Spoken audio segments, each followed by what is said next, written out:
Assalamualaikum warahmatullahi wabarakatuh. Kembali lagi di channel Pengen Tahuan. Nah, untuk video kali ini melanjutkan soal SKB keguruan IPA terpadu untuk part 3-nya. Kita langsung aja untuk soalnya seperti apa. Kita lanjut ke video selanjutnya. Untuk soal nomor 21, kita langsung ke pertanyaannya. Daun putri malu mengatup ketika disentuh. Peristiwa ini menunjukkan makhluk hidup A. membutuhkan makanan, B. peka terhadap rangsangan, C. mengeluarkan zat sisa, dan D. bergerak aktif. Untuk jawabannya apa teman-teman? Kita langsung ke pembahasannya. Nah, untuk jawabannya adalah B. peka terhadap rangsangan. Mengatupnya daun putri malu ketika disentuh merupakan sebuah tanggapan atau respon terhadap rangsangan berupa sentuhan. Hal ini menunjukkan bahwa makhluk hidup peka terhadap rangsangan. Nah, untuk tujuannya ini tersendiri itu adalah untuk melindungi si tumbuhan putri malu itu dari hewan pemakan tumbuhan. Soal nomor 22. Berikut ini beberapa tanaman yang ditemukan di kebun sekolah. 1. Putri malu, 2. Kembang sepatu, 3. Ilalang, 4. Serai, 5. Bayam, 6. Melati.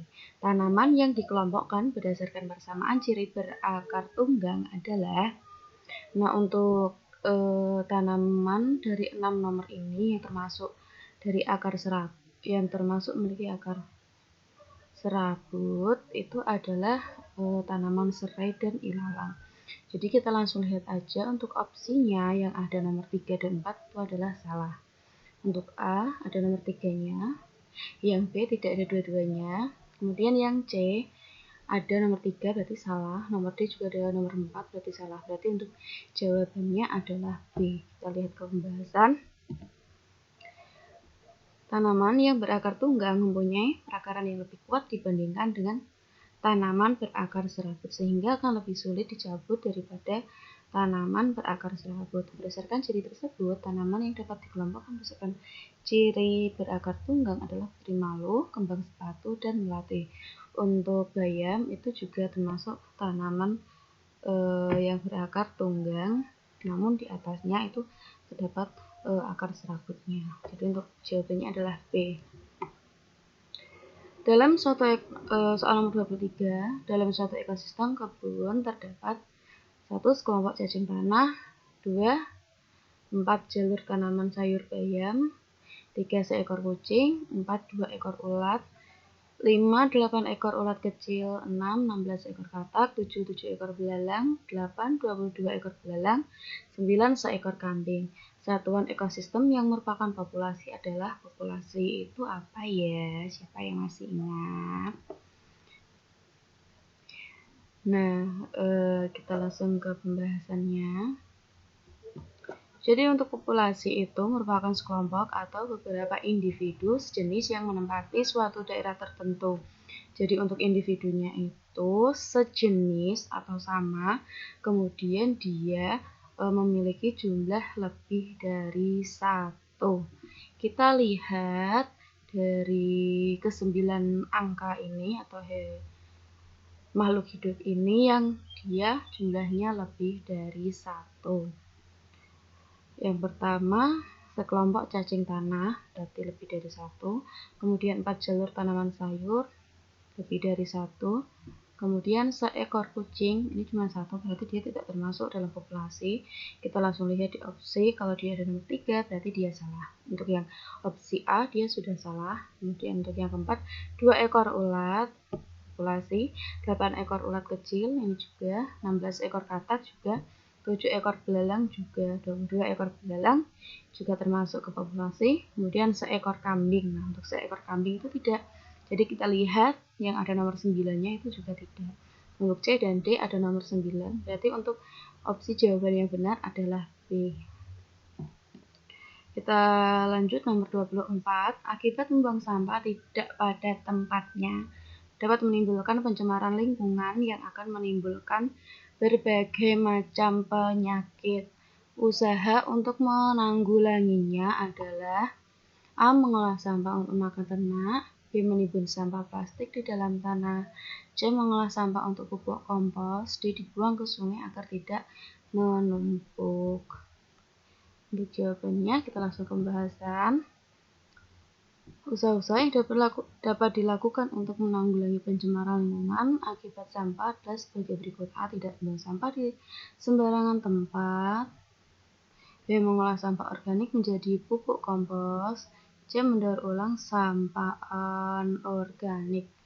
Nah, yang sama dengan pernyataan ini itu adalah opsi yang C. Karena untuk soal nomor 25, ini ada sebuah grafik. Perhatikan grafik berikut ini.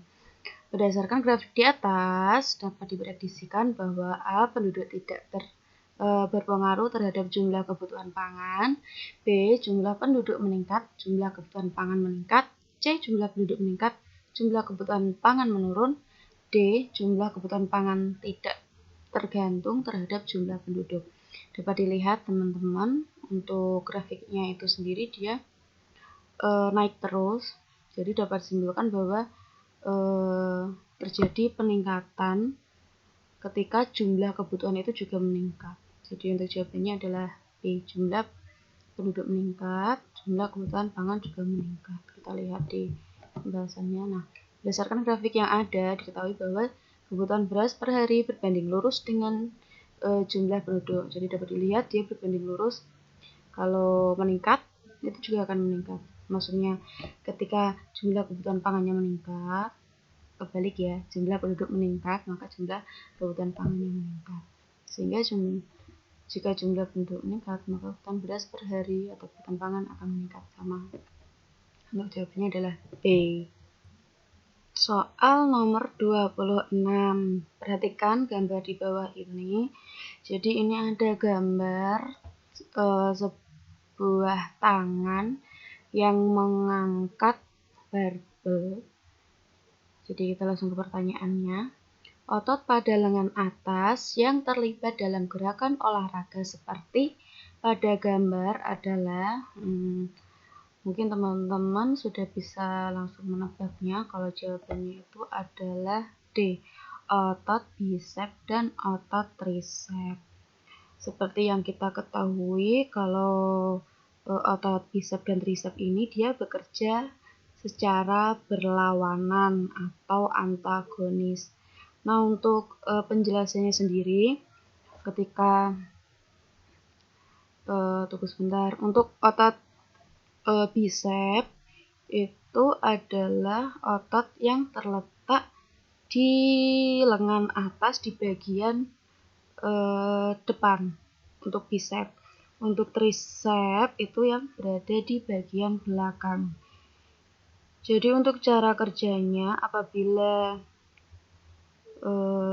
tangan kita luruskan ke bawah, itu untuk otot bisepnya di sini itu akan relaksasi, sedangkan trisepnya itu dia akan kontraksi. Sedangkan jika kita mengangkat barbel itu terbalik dari yang tadi. Jadi untuk otot bisepnya dia akan berkontraksi, sedangkan trisepnya dia akan relaksasi. Jadi untuk jawabannya adalah D. Langsung ke nomor 27. Perhatikan tabel hasil percobaan uji makanan berikut. Jadi di sini ada beberapa makanan yang diuji dengan menggunakan reaksi Lugol, Biuret, dan Benedict. Nah, kita langsung ke pertanyaannya. Berdasarkan hasil percobaan di atas, bahan makanan yang mengandung zat gula adalah. Jadi di sini yang mengandung zat gula itu untuk hasil dari Biuret dan Benedict, dia akan menunjukkan warna hijau muda dan merah bata. Jadi untuk jawabannya langsung kita bisa cek yang Benedict dan Biuretnya menghasilkan warna hijau muda dan merah bata itu pada makanan pada nomor 4, 5, dan 6. Pisang matang, roti, dan jagung. Jadi untuk jawabannya adalah B.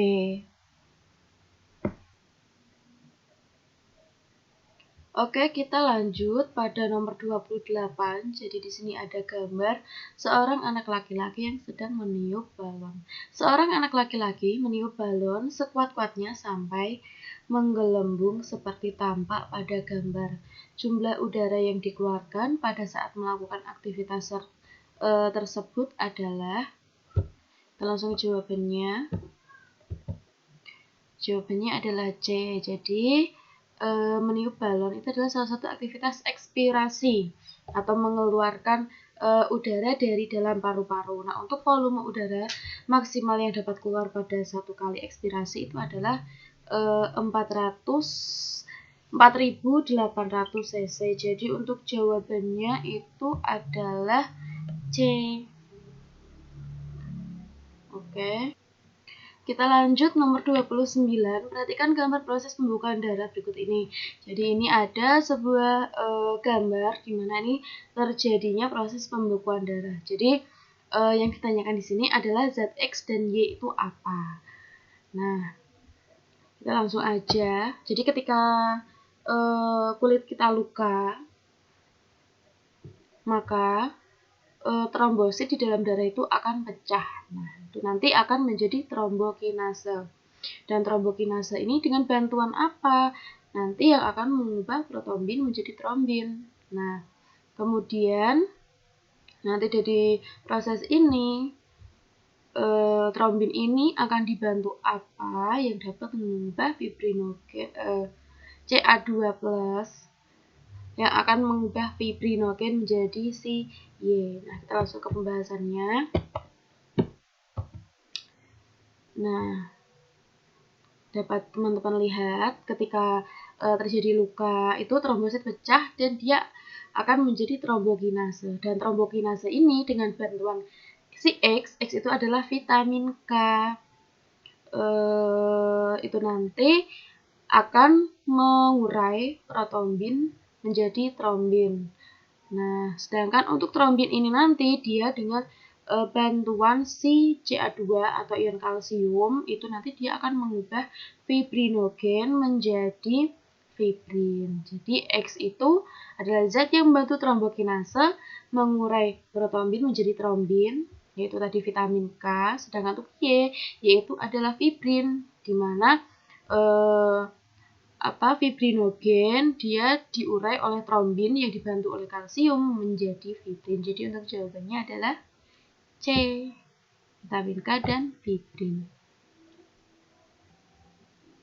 Oke, kita lanjut nomor 30 di mana ini ada sebuah gambar dari jaringan kulit. Nah, untuk pertanyaannya, fungsi bagian yang berlabel X itu adalah, jadi ditanyakan yang berlabel X itu adalah, nah seperti yang kita ketahui kalau yang berlabel X ini itu adalah kelenjar keringat, di mana kelenjar keringat itu dia berfungsi untuk mengeluarkan kelebihan air, garam, dan urea dari dalam tubuh. Jadi untuk sesuatu yang tidak digunakan lagi oleh tubuh itu dia akan dikeluarkan. Jadi untuk jawabannya adalah B. Nah, sedangkan untuk bagian yang mengeluarkan minyak untuk memelihara kulit dan rambut itu sebelah sini ya, ini nggak ada gambar. Kemudian untuk menerima rangsangan itu adalah si sel saraf. Nah, dan untuk menahan kehilangan panas dan cairan di dalam tubuh itu adalah epidermis. Jadi yang lapisan yang paling luar sendiri, kita lihat di bahasannya. Nah, gambar yang ditandai dengan label X adalah kelenjar keringat. Fungsi kelenjar keringat adalah mengeluarkan kelebihan air, garam, dan urea dari dalam tubuh. Jadi itu jawabannya adalah B. Lanjut untuk soal nomor 31, kelainan yang terjadi akibat kerusakan syaraf olfaktori adalah A. Hilangnya rangsangan cita rasa, B. Tidak dapat memutar bola mata, C. Penurunan daya penglihatan, D. Hilangnya kepekaan penciuman. Kita langsung ke jawabannya. Nah, saraf olfaktori adalah salah satu saraf yang berhubungan dengan mata. Nah, di sini kita lihat yang berhubungan dengan mata itu apa. Nah, Jadi antara B dan C ya teman-teman. Jadi untuk A dan D kita dapat coret-coret. Nah, kerusakan saraf olfaktori akan dapat mengakibatkan terjadinya penurunan daya penglihatan. Jadi untuk jawabannya adalah C. Oke, kita lanjut ke soal nomor 32. Jadi di sini ada sebuah gambar penampang melintang dari akar. Nah, untuk pertanyaannya, bagian yang berfungsi untuk perluasan penyerapan air adalah, jadi bagian yang berfungsi untuk perluasan penyerapan air itu adalah bagian rambut akar. Jadi untuk rambut akar di sini, ini untuk keterangan nomornya masih kurang ya teman-teman. Jadi Mimin misalkan kalau yang rambut akar kan yang bagian ini, jadi nanti yang bagian ini dikasih nomor 4 aja. Jadi untuk jawabannya itu adalah D. Kalau soal seperti ini berarti kan nggak ada jawabannya. Jadi kita lihat ke keterangannya. Nah, jadi untuk yang nomor 1 ini sebenarnya kebalik untuk keterangannya. Jadi untuk yang nomor 1 itu bukan rambut akar, tapi phloem. Nah, di mana phloem itu dia berfungsi untuk mengangkut makanan hasil fotosintesis. Sedangkan untuk yang nomor 2 itu adalah xilem, di mana dia berfungsi untuk mengangkut nutrisi, di mana itu adalah air dan mineral yang diperlukan tumbuhan dari tanah. Sedangkan untuk yang nomor 3 itu adalah korteks. Dia berfungsi untuk menyimpan cadangan makanan dan berperan dalam proses pertukaran gas. Sedangkan untuk nomor 4 itu adalah rambut akar. Dia berfungsi untuk memperluas penyerapan air. Jadi untuk jawabannya adalah D. Oke, kita lanjut pada nomor 33. Jadi di sini ada sebuah gambar tanaman dari bunga pukul 4. Mekarnya bunga pukul 4, Mirabilis jalapa, seperti pada gambar, merupakan contoh gerak A. Fotonasti, B. Termonasti, C. Tigmonasti, D. Chemitaksis. Kita langsung lihat aja pada pembahasannya. Mekarnya bunga pukul 4 terjadi karena adanya rangsangan dari cahaya matahari. Namun arah gerak mekarnya bunga tersebut tidak ditentukan oleh arah datangnya sinar matahari. Nah, gerak tumbuhan yang arah geraknya tidak ditentukan oleh rangsangan disebut dengan gerak nasti. Gerak nasti rangsangan berupa cahaya matahari disebut fotonasti. Nah, jadi untuk jawabannya adalah A, karena untuk gerak fotonasti itu adalah gerak nasti yang disebabkan pengaruh rangsangan cahaya. Nah, selain itu contohnya itu ada juga gerak fotonasti mekarnya bunga sepatu yang mekar pada siang hari dan menguncup pada malam hari.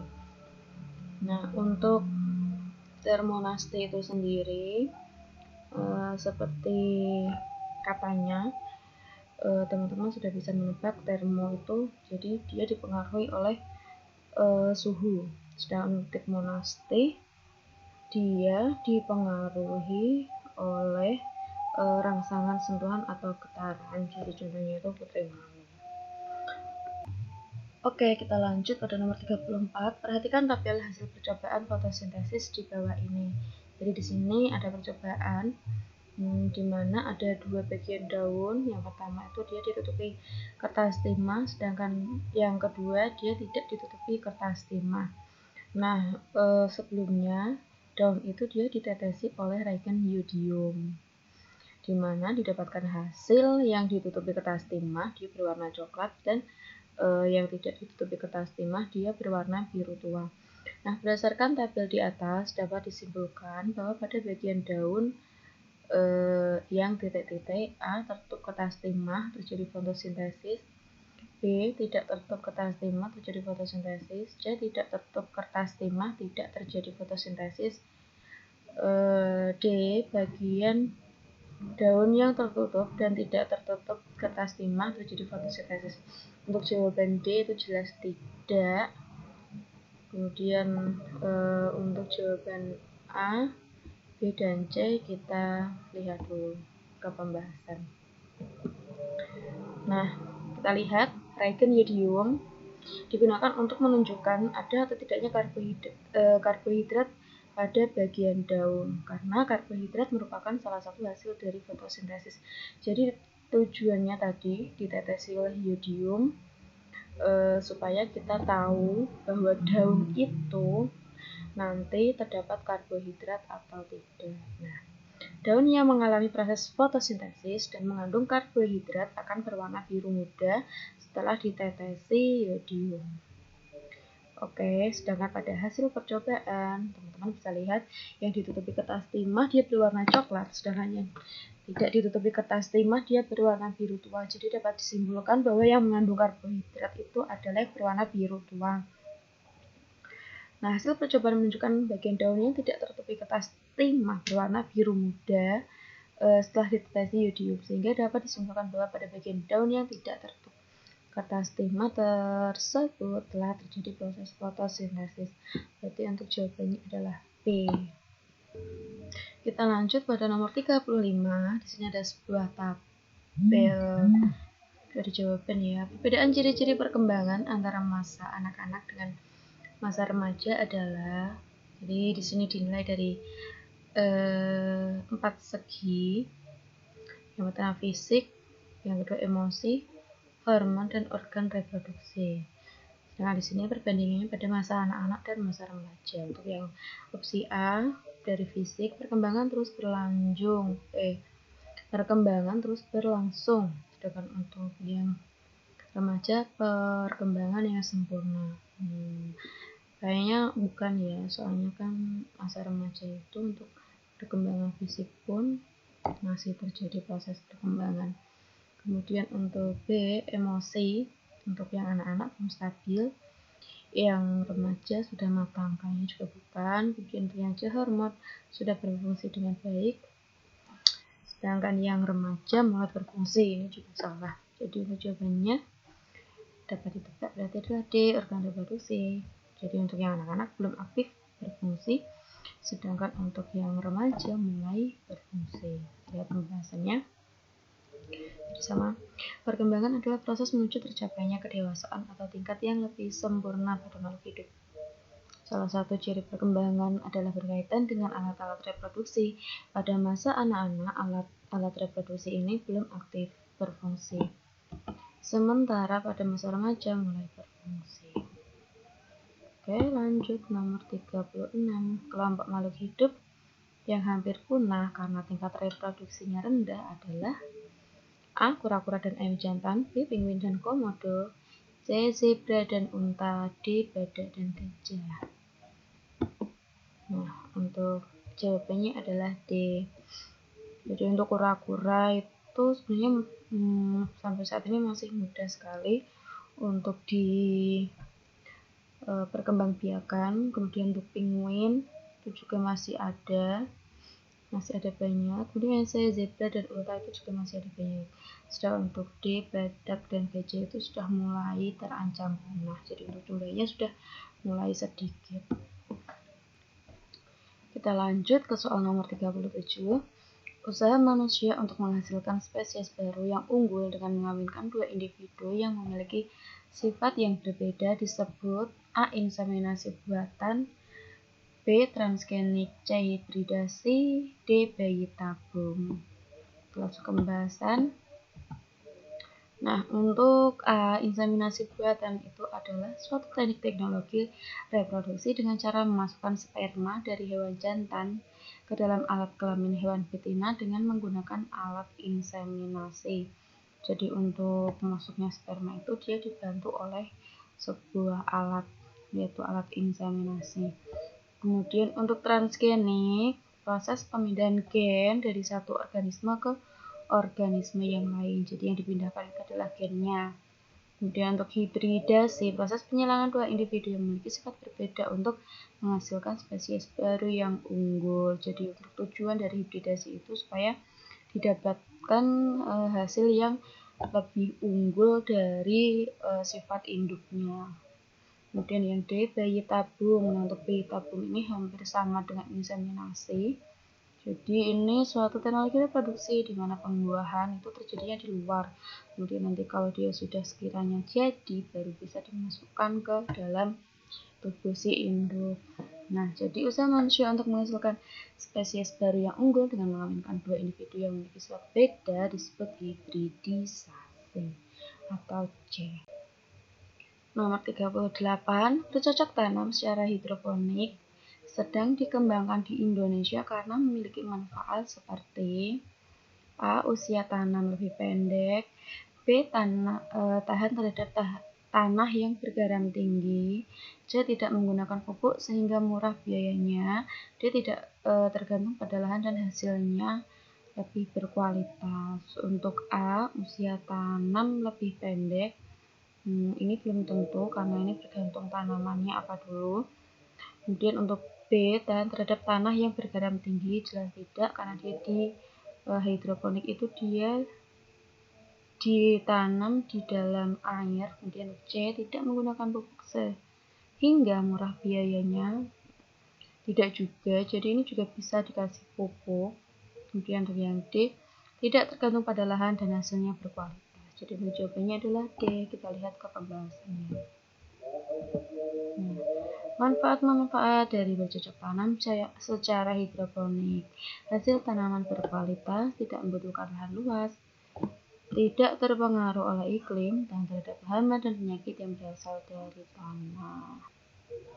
Lanjut pada nomor 39, di sini ada tabel. Perhatikan tabel zat aditif dan fungsinya. Jadi di sini ada macam-macam zat aditif dan juga fungsinya. Eko ingin membuat nasi kuning untuk pesta ulang tahunnya. Zat aditif yang harus ditambahkan adalah kalau untuk membuat nasi kuning jelas untuk zat aditif yang harus ditambahkan itu adalah pewarna, yaitu pewarna warna kuning. Kalau ini masih muda ya teman-teman. Nah, zat aditif adalah zat-zat yang ditambahkan pada makanan untuk memperbaiki rupa, rasa, atau sifat kimia. Untuk membuat nasi kuning diperlukan zat aditif yang dapat memberi warna kuning pada nasi, yaitu zat pewarna. Kita lanjut ke nomor 40. Di sini masih sama seperti tadi, nomor 39. Di sini ada tabel, namun beda tabelnya. Kalau tadi kan tentang zat aditif, nah kalau ini tentang zat-zat yang berbahaya. Oke, berikut ini adalah gejala-gejala yang timbul ketika seseorang mulai berhenti mengonsumsi zat-zat psikotropika. Nah, zat-zat psikotropika ini ada rokok, alkohol, zat sedatif, dan narkotika. Seorang pemuda yang kecanduan psikotropika menjadi mudah tersinggung dan jantung berdebar-debar. Maka ia sedang mengalami gejala akibat mulai berhenti menggunakan, kita cari yang ada berdebar-debarnya dan mudah tersinggung, yaitu alkohol ya, ini jantung berdebar. Kemudian untuk yang mudah tersinggung itu dari zat sedatif. Jadi jawabannya adalah C. Nah, berdasarkan tabel pada soal gejala mudah tersinggung timbul ketika seseorang mulai berhenti mengkonsumsi zat sedatif. Sementara gejala jantung berdebar timbul ketika seseorang mulai berhenti mengkonsumsi alkohol. Jadi gejala mudah tersinggung dan jantung berdebar-debar timbul ketika seorang mulai berhenti mengkonsumsi sedatif dan alkohol. Oke, demikian adalah video kali ini, yaitu soal-soal contoh soal SKB pada formasi guru IPA terpadu. Semoga bermanfaat untuk teman-teman semua. Oh ya, untuk hari ini kan pengumuman dari hasil SKD, gimana hasil teman-teman. Semoga teman-teman mendapatkan hasil yang terbaik. Bagi yang belum lulus, semoga masih ada kesempatan tahun depan. Bagi yang lanjut ke SKB, semangat untuk belajar lagi. Jangan lupa untuk klik subscribe dan tekan tombol lonceng supaya pengen tahuan channel semakin semangat dalam membuat karya. Assalamualaikum warahmatullahi wabarakatuh.